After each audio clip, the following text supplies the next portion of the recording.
தலைப்பு காமராஜர் 6ஆம் வகுப்பில் பள்ளியை விட்டு நின்றவர். முதல்வரானது 6000 பள்ளிகளை திறந்து வைத்தவர்.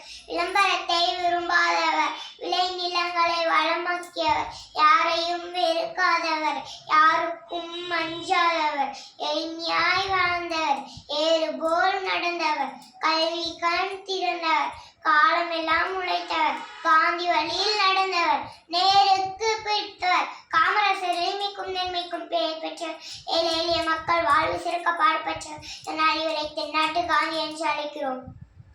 காமராசர் முதலமைச்சராக பதவியேற்றவுடன் அனைத்து மாணவர்களுக்கும் கல்வி கிடைக்க வேண்டும் என்று மதிய உணவு திட்டத்தை கொண்டு வந்தார். இலவச சீருடை திட்டத்தையும் அறிமுகம் செய்து வைத்தார். தமிழகத்தில் முடிக்கின்ற 6000 பள்ளிகளையும் புதிதாக 17,000 பள்ளியையும் திறந்து வைத்தார். இதனால் இவரை எல்லோரும் அன்பாக கல்வி கண் திறந்த காமராசர் என்று அழைக்கின்றனர்.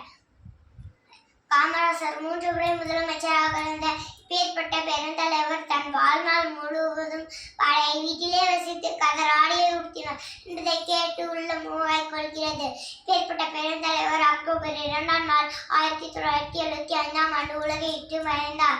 காமராசர் காட்டிய வழி நின்று நடப்போம் என்று கூறி வாய்ப்பளித்த சுதந்திர இயக்கத்திற்கு நன்றி.